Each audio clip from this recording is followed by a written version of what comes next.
So in the first portion of class today, we want to build on your textbook readings. Recall that the first couple of sections in chapter 25 define markets, capitalism, and globalization, and it provided a quick review on supply and demand fundamentals. Our discussion of globalization in the book and in this course focuses on the economic attributes of globalization. We're not talking about globalization in cultural, linguistic, or ideational terms that often focus on the spread of American culture and Western values associated with the promotion of individual liberty. Instead, we're going to think of globalization as the integration of national economies into a single global economy. Now, we can see evidence of globalization in lots of things. We can see it in steadily increasing levels of imports and exports. And we're going to show you figure 25.3 from the textbook right now to illustrate this. And so remember, this figure simply averages the sum of exports plus imports for all countries in the international system and divides that by gross domestic product. And so what this does is it gives us an indicator of how globalized on average every country is in the international system. And so in 1955, average levels of openness meant that trade accounted for about 25% of the average country's GDP. By 2015, these numbers are over 70%, right? So this means that on average, the proportion of trade relative to GDP for all countries steadily grew during the latter part of the 20th century and into the first decade and a half of the 21st century. What this means is globalization became more intense in the post-World War II period. Now, we can see the effects of this trade-based globalization in a number of ways. Look at your computers, your phones, your televisions, your cars, your clothes. The list goes on and on. Some parts of at least most of these things are sourced from abroad. This is globalization.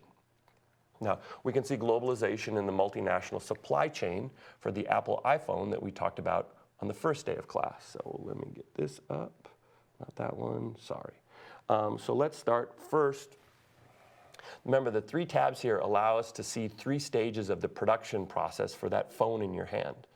The first stage consists of the purchase and collection of raw materials like aluminum, tungsten, arsenic, nickel, iron, and lithium from all around the world, right? And you can see which countries provide this in the map simply by clicking on one of these countries. And then the next phase consists of a series of manufacturing steps for the components of your phone in at least 13 different countries. Right? So the screen for your phone was probably made in the United States. The gyroscope was made in France. The barometric sensor, I didn't know we had a barometric sensor in our iPhones, was made in Germany. And the antenna and camera were made in Japan. Right? Then all these components, click to the next tab, were shipped to Taiwan, China, and India, one of those three places for final assembly.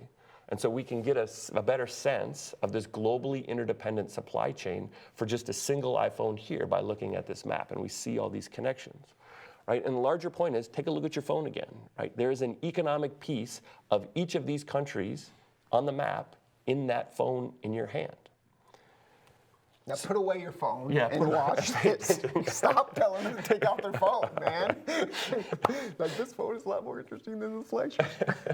No, it's not. What are you talking about? So why do firms and states support these growing trade flows that characterize globalization? Now, on one level, the answer is simple. Globalization and trade integration help to foster economic growth. As described in your text, Ricardo's theory of comparative advantage provides us a powerful model of how specialization and trade generate higher income levels. If governments want to increase national wealth, this theory implies that they should do all they can to eliminate barriers to trade, like tariffs. And this logic simply grows out and extends what we already do on an individual level.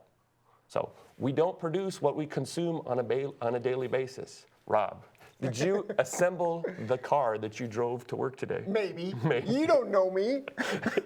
I'm pretty handy. Okay, so how about don't listen to him. How about this one? Did you milk the cow in your backyard to get the milk for your morning bowl of cereal? Before. I grew up on a farm. I know how to do that. All right, so you've done it today? But you do it today? No, right? I didn't do it today. Right. Have you ever done it? I have never milked a cow, no. Right. I did not grow up on a farm.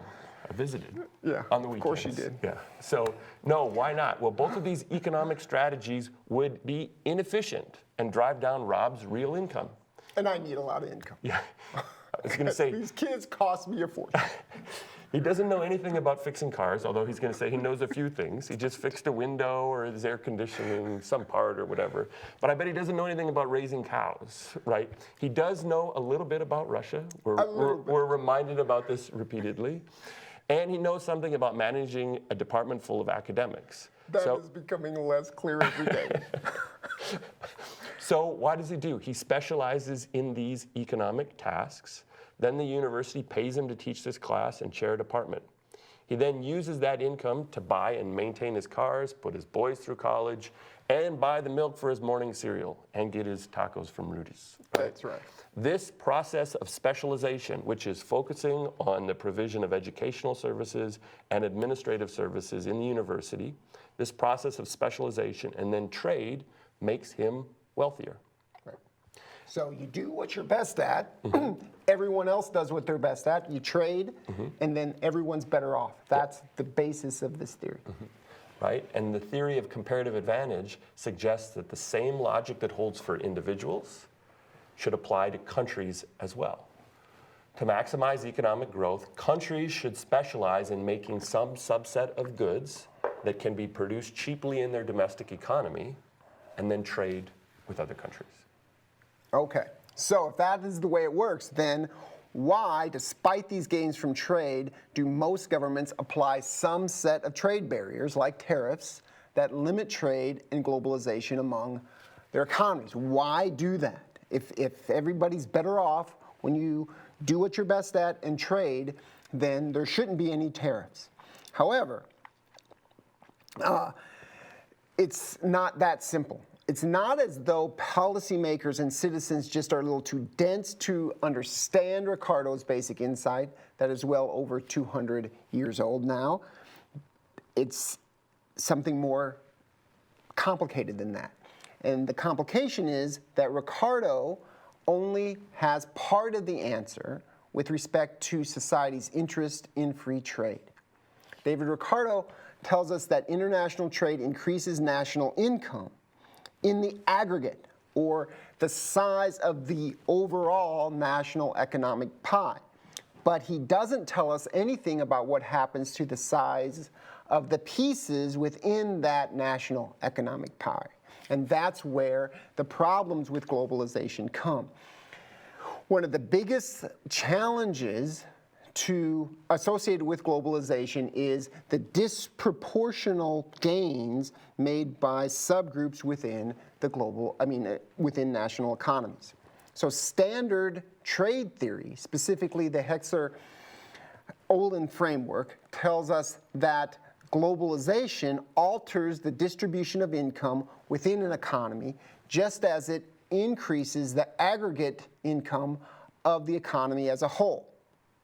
So quite simply, some groups see their real wages increase, while other groups see their real wages fall due to globalization.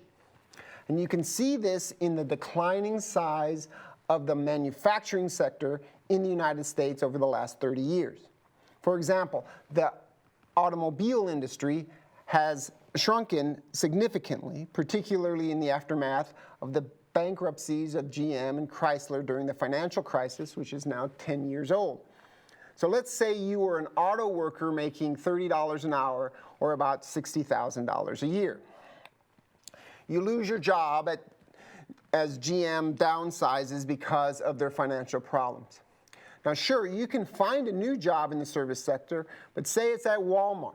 The problem here is that your salary probably fell to $12 an hour, which means you are making about $24,000 a year. So globalization probably helps to hold down the price of cars, but car manufacturers have incentives to take advantage of cheaper labor costs in places like Mexico and China. As a consumer, you can buy cheaper clothes and cheaper TVs, cheaper iPhones, cheaper computers, etc. However, as a worker, if you're in one of these sectors that is hurt by a globalization, your salary may just collapse by over 50% if your job is moved to another country due to globalization. The benefits of globalization, then, are not distributed evenly across society. In fact, some groups face real income losses from trade. These income losses give these groups a powerful reason to lobby for trade policies, like tariffs, that insulate the American economy from international competition. Now, in some trade models, these differential consequences of globalization stem from factor endowments, which just means the relative quantity of key factors of production, like land, labor, and capital in the United States. These relative factor endowments say the relative number of college graduates in the United States versus China set the relative prices of these factors as inputs into the production process.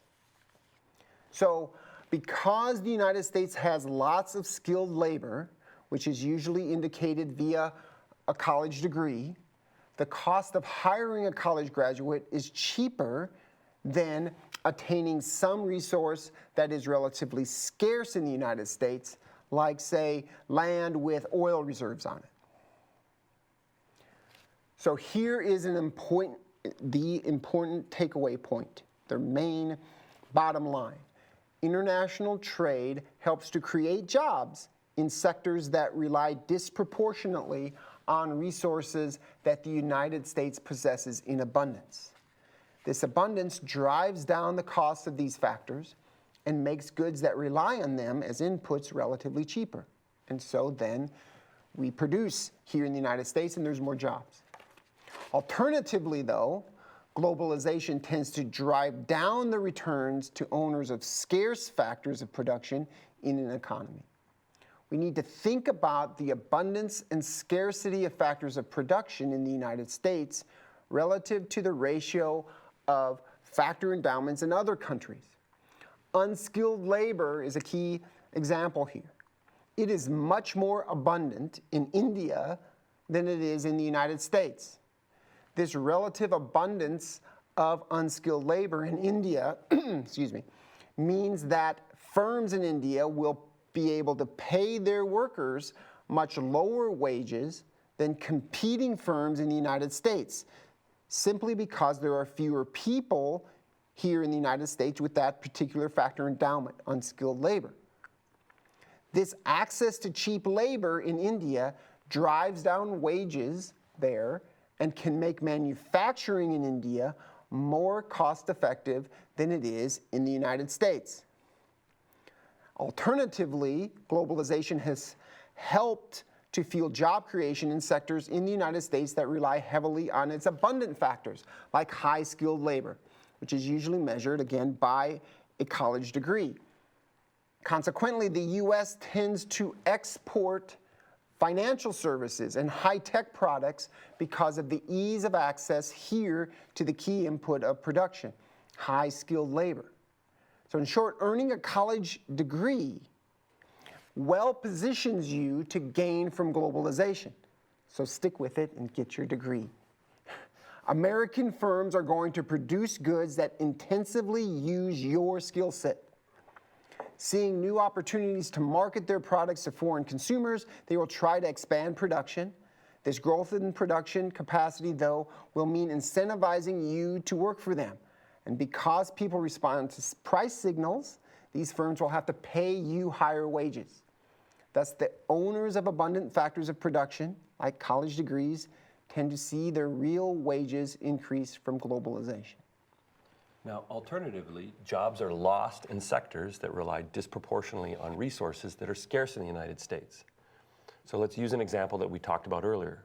Manufacturing jobs generally require lower skill levels than computer programming.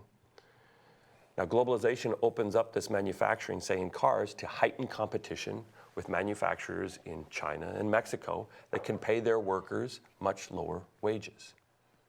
This differential in production costs works to eliminate manufacturing jobs in the United States. Now, what's the problem here for unskilled labor, those without college degrees?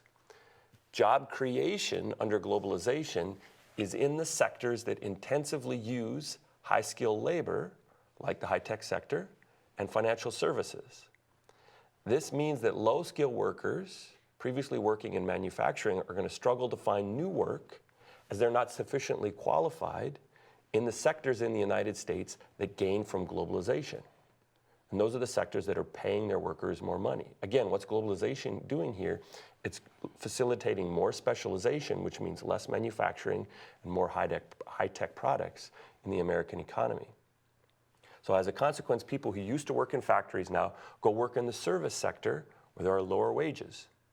At a very broad level, the owners of scarce factors of production, again, the example here is unskilled labor in the US, people without a college degree, see real income losses from globalization. Now, this differential impact from globalization gives us a way to answer the question that motivated this section.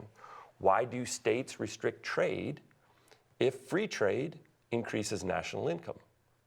The simple answer is that globalization redistributes income within a domestic economy, pushing wages up for some groups and pushing wages down for other groups. We should expect the groups that see their income fall from trade to lobby the government to limit imports, to put on new tariff barriers. They're going to pressure their government to raise tariffs or refrain from joining trade pacts like NAFTA, the North American Free Trade Association. And this political resistance provides one way to understand why governments insulate their domestic economy from international competition. Now, these dynamics also tell us something about why trade policy was so important in the 2016 presidential election, and why President Trump has pursued an economic strategy designed to attack globalization. For example, he withdrew from the Trans-Pacific Partnership in 2017. He's demanded a renegotiation of NAFTA with Canada and Mexico. He's instituted new tariffs on aluminum and steel, and he started a trade war with China. The short answer as to why he's doing these things is because this is what his political base wants.